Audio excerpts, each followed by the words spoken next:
Orang yang bertakwa. Saya melihat ada bagian yang menarik ketika Syekh Nawawi membahas ciri-ciri orang yang bertakwa. Ada 5. Ciri yang kelima, katanya Syekh Nawawi, orang yang bertakwa itu lebih memilih kematian dibandingkan kehidupan. Istilah mati sebelum hidup atau mati di dalam hidup dan seterusnya ini kan sering kita dengar dalam ajaran-ajaran para sufi. Kalau menurut Syekh Nawawi, orang yang bertakwa memilih kematian dibandingkan kehidupan, itu maksudnya ada 4. Kematian yang dimaksud itu bukan kok mati yang terus kita dikubur itu, yang jatah umur kita habis. Tapi memilih kematian itu bukan berarti bunuh diri juga.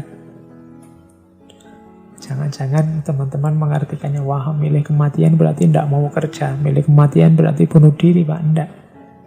Kematian menurut Syekh Nawawi itu ada 4 kategori. Kematian dalam rangka sebagai cirinya seorang yang bertakwa.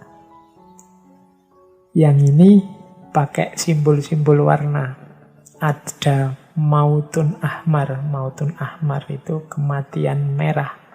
Ada mautun abiyat. Mautun abiyat itu kematian yang putih. Ada mautun ahdor. Mautun ahdor itu kematian yang hijau. Ada mautun aswad. Mautun aswad itu kematian yang hitam. Mautun ahmar apa? Mautun ahmar itu pilihlah kematian dengan cara menentang nafsu. Kalau nafsu meminta ke atas, jalanlah ke bawah. Nah, mautun ahmar itu berarti mengalahkan nafsu. Itulah memilih kematian dalam kehidupan yang warnanya merah. Nafsu itu kan yang mendorong manusia ke arah kejelekan. Maka taklukkan nafsumu dengan mautun ahmar, menentangnya. Kalau nafsu minta A, jangan dituruti, beri saja kebalikannya. Nah, yang kedua mautun abiyat. Mautun abiyat artinya apa? Lapar. Orang biasanya milih makan dan kenyang, tapi mautun abiyat pilihlah lapar. Ini termasuk definisi milih kematian dibandingkan kehidupan tadi. Milih lapar itu berarti apa? Lapar itu membuat batin jernih. Kebalikannya kenyang.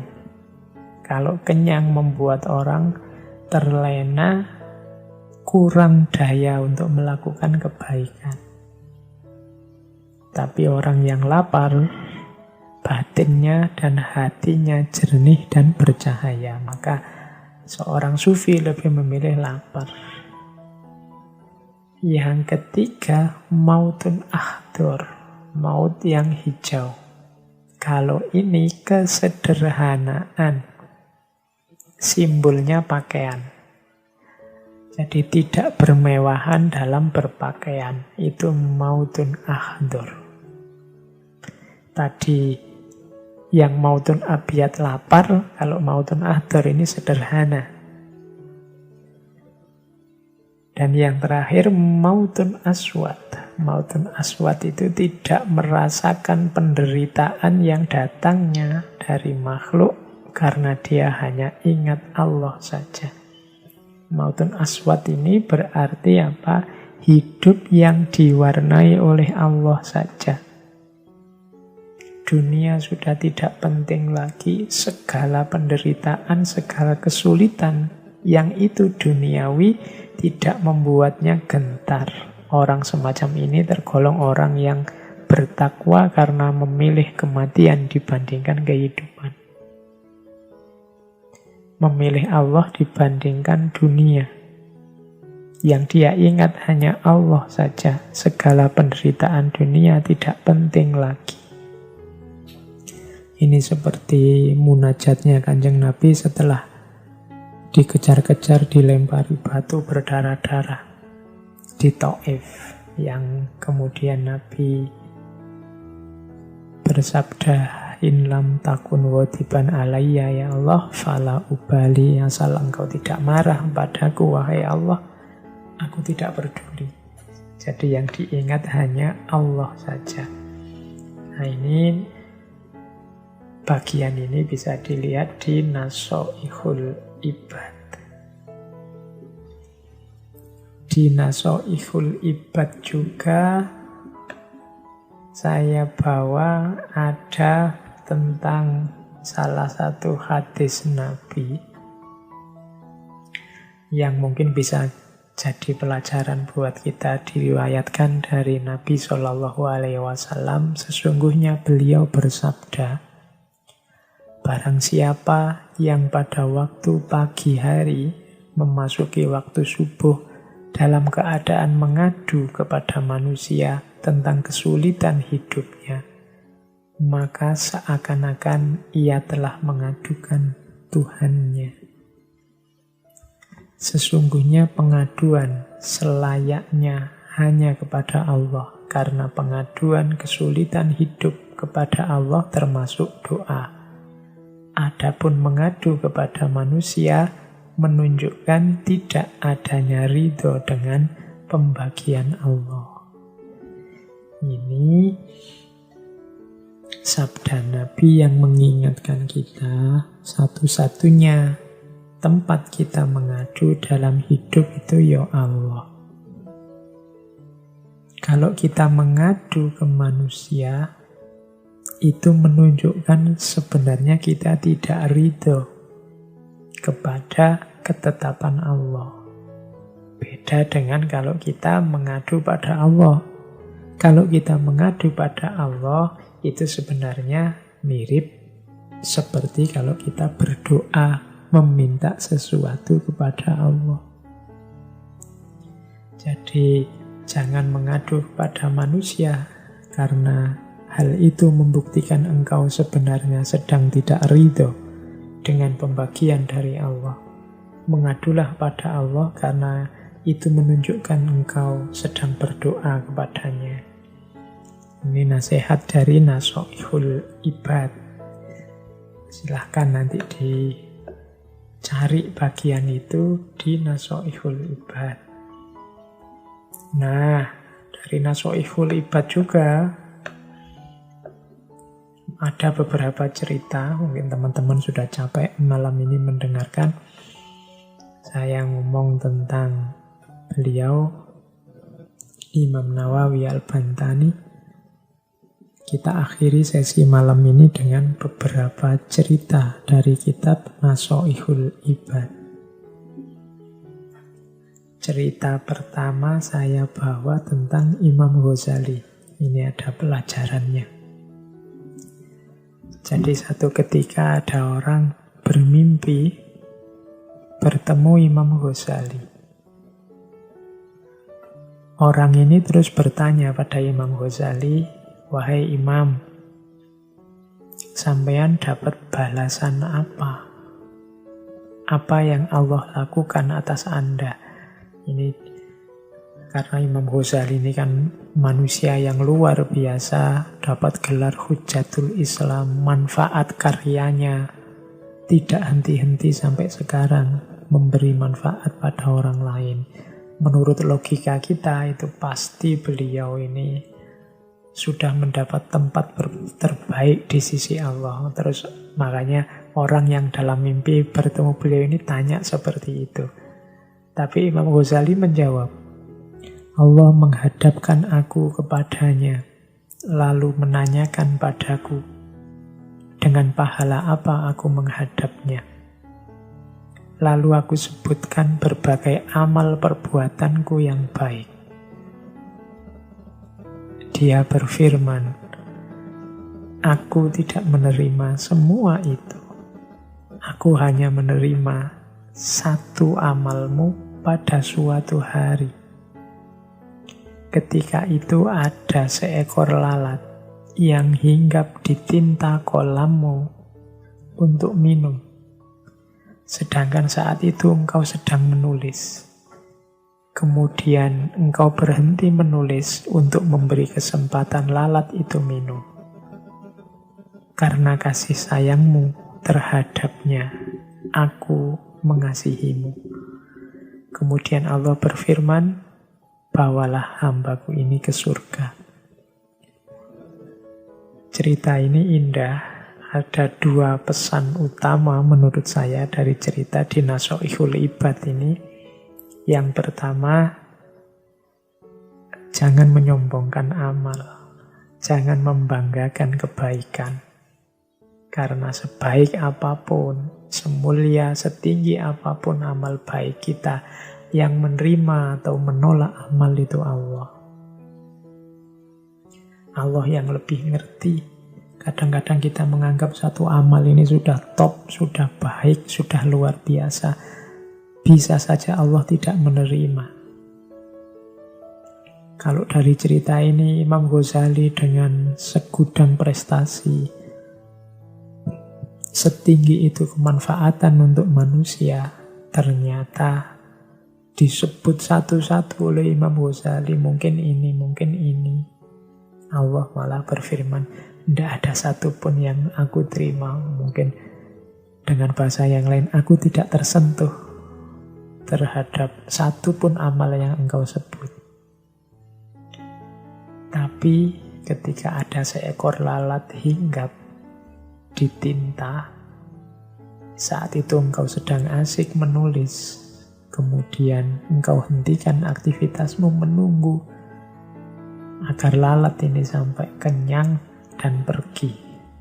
Baru engkau melanjutkan nulis. Nah ini Allah menganggap karena kasih sayangmu itu, aku pun mengasihimu. Jadi pelajaran pertama tadi, jangan menyombongkan amal, jangan membanggakan amal. Karena Allah yang tahu mana amal yang diterima, mana amal yang ditolak. Yang kedua, pelajaran kasih sayang. Ada banyak sekali cerita yang mengisyaratkan kasih sayang kita akan jadi kunci turunnya rahmat, turunnya kasih sayang Allah pada kita. Seperti ceritanya Imam Ghazali ini. Di Nasoihul Ibad juga ada kisah yang mirip seperti ini, yaitu kisahnya Imam Asyibli. Imam Asyibli ini sama ceritanya seperti Imam Ghazali tadi. Ada seseorang bermimpi ketemu beliau yang saat itu beliau sudah meninggal.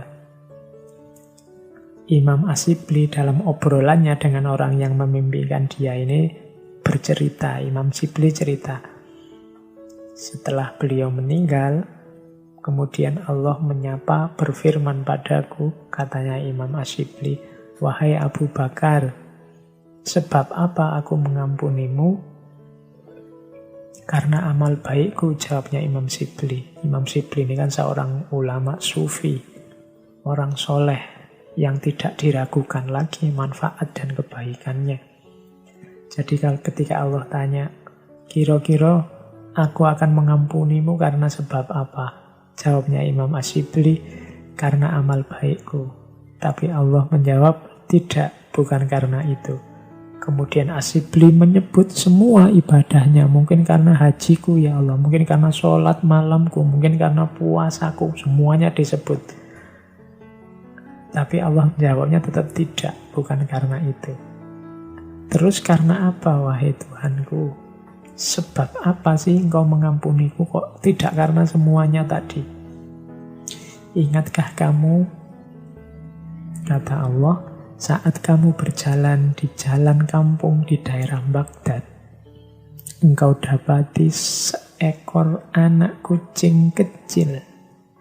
Anak kucing itu sangat lemah karena kedinginan sampai menggigil. Engkau ambil anak kucing itu karena kasihan. Lalu untuk menjaganya, engkau masukkan anak kucing itu ke dalam kantong yang engkau bawa. Iya, hamba ingat. Itu katanya Imam Shibli, ini yang pernah beliau lakukan. Karena rasa kasihmu kepada anak kucing itulah, maka aku merahmatimu.